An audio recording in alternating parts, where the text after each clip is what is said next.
Dalawang balot, tsaka isang penoy. Kagayang si Kota ti Jorvin. Perma, kumamangero. Ay, wala pa. Tsaka isang penoy po. Wala pa akong bariya.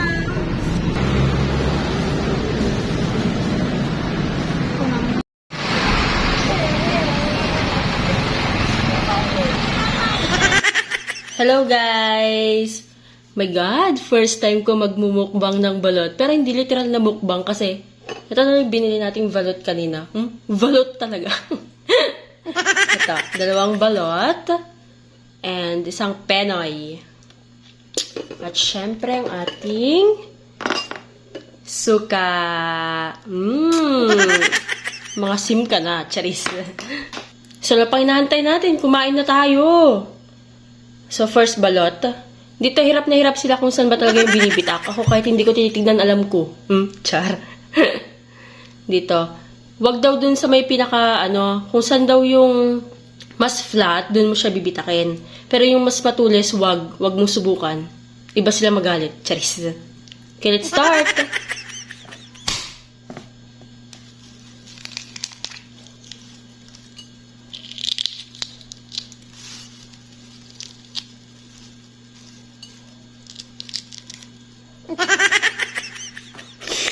Kita niyo yan? Oh my God, sarap.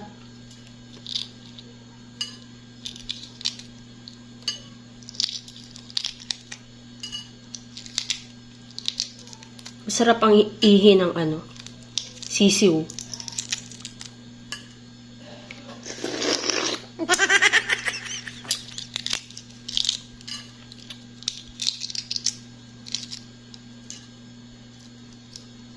Oh my God.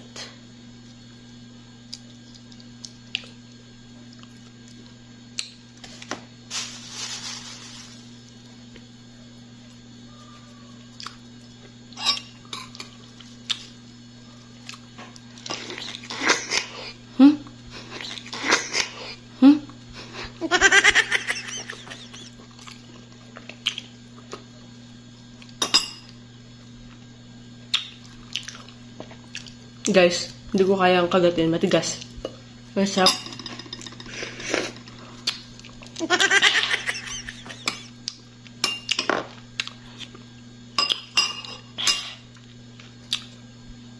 Second balot.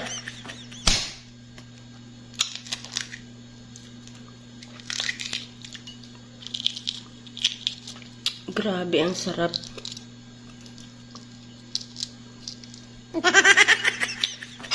Dito sa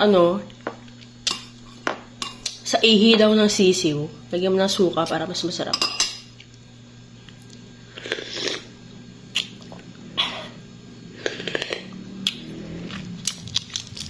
Kaya ako siguro umubos ng isang dosena. Tsari, isang dosena. Kaso sad lang, ang lalaki ng kulay puti niya.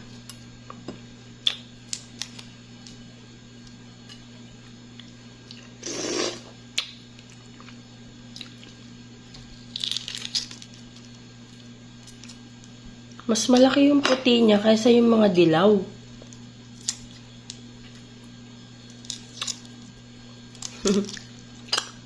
Enjoy ako Grabe.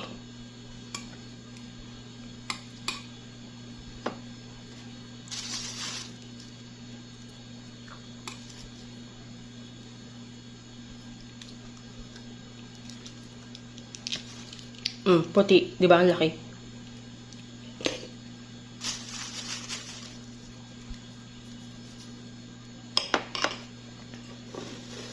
Para sa inyo.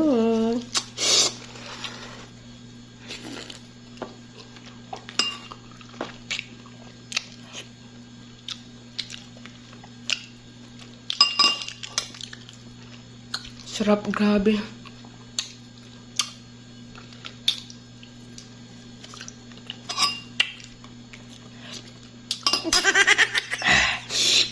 And of course, our last, penoy. Sarap din. Kung ano, palatandaan niya na Penoy yan, hindi yan madumi. Grabe naman kayo. Charis.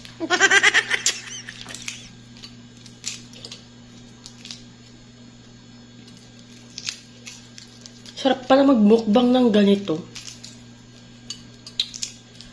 Pero hindi natin pwedeng araw-arawin to.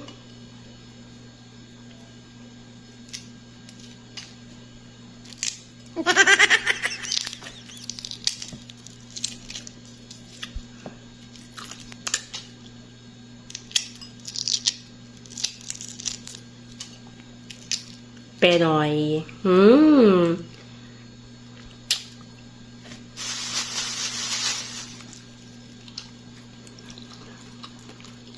Medyo naluto lang siya mga ayos.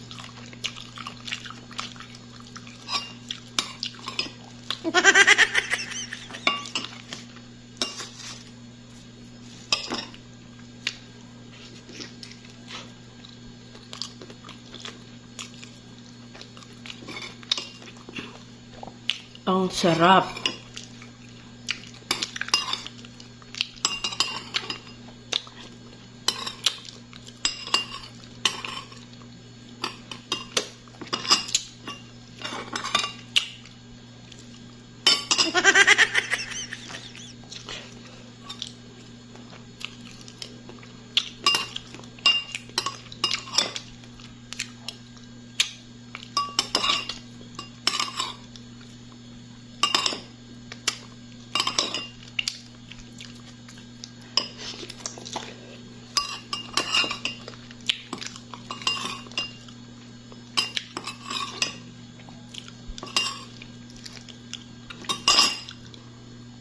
Para sa inyo ang ating last na subo.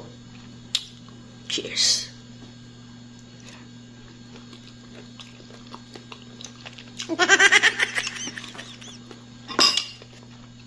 Grabe, ang sarap.